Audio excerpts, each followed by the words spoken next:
కవి సంగమం సవినయంగా ఈ మూడేళ్ల నుంచి చేస్తున్నది ఏమిటంటే, కేవలం ఉగాది కవి సమ్మేళనాలు లేకపోతే ఆయా ఆర్గనైజేషన్స్, సాహిత్య ఆర్గనైజేషన్స్కి సంబంధించినటువంటి కవి సమ్మేళనాలు ఇవి కాకుండా కవిత్వం కోసం, కవిత్వం రాస్తున్న వాళ్ళు, కొత్తగా రాస్తున్న వాళ్ళు, ఈ మధ్య ఇంతకుముందు సీనియర్ కవులు, ఇప్పుడున్న కవులు, ఇప్పుడు కొత్తగా రాస్తున్న కవులు దీనికి వారధిగా నిలబడాలనేటువంటిది కవి సంగమం సంకల్పించి, దానికి ఫేస్బుక్ అనేటువంటిది సమయానికి కావలసిన సమయం ఏదో అంటారు కదా, కావలసిన కాలానికి పుట్టుకొచ్చిన బిడ్డలాగా ఫేస్బుక్ ఒకటి రావడం, ఆ ఫేస్బుక్ని ఇట్లా ఉపయోగించుకొని నిరంతరాయంగా ప్రతి సంవత్సరం ప్రతి నెల ఈ విధంగా కవి సమ్మేళనం, ఒక సీనియర్ కవి, సెకండ్ జనరేషన్ కవి, తర్వాత కొత్త తరం కవులు ముగ్గురు ఈ విధంగా ఉండేటట్టుగా చూడడం అనేది కవి సంగమం చేస్తున్నటువంటి పని.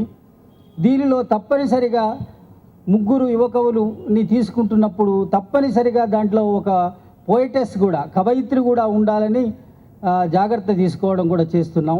ఇప్పటి వరకు 20 సిరీస్ జరిగాయి. ఆ 20 సిరీస్లో కూడా 20 మంది కవయిత్రులు ఈ వేదిక నుంచి కవిత్వం చదివారు. అంటే తెలుగు కవిత్వానికి ఇప్పుడు వరకు చదివినటువంటి 20 మంది కవయిత్రులు ఉన్నారు, రాబోయే తరానికి వాళ్ళు కవిత్వాన్ని వాగ్దానం చేస్తున్నారు అనేటువంటిది ఇక్కడ కవి సంగమం వేదిక నుంచి చెప్తున్నారు. అయితే ఇక కవి సంగమం కంటిన్యూస్గా జరుగుతూ ఉన్నది. లామాకాంలో మొదలైంది, ఇక్కడ గోల్డెన్ థ్రెషోల్డ్లో జరిగింది. ఇక భవిష్యత్తు వైపుకి మా అడుగులు వేసే క్రమం ఏమిటి అంటే, ప్రతి సంవత్సరం ఇఫ్లూలో 2012లో ఆగస్టులో జరిగిన కవి సంగమం పోయిటరీ ఫెస్టివల్ అనేటువంటిది, అంతకుముందు పోయిటరీ ఫెస్టివల్స్ అనేటువంటి ఒక సాంప్రదాయం తెలుగు కవిత్వానికి లేదు. పోయిటరీ ఫెస్టివల్ అనేటువంటి సాంప్రదాయాన్ని కవి సంగమం మొదలుపెట్టి ఆగస్టులో ఇఫ్లూలో గుర్రం సీతారాములు అనే మిత్రుడి యొక్క ప్రోత్సాహంతో అక్కడ ఆ వేదిక మీద చేసాం. అది అద్భుతంగా జరిగిన తర్వాత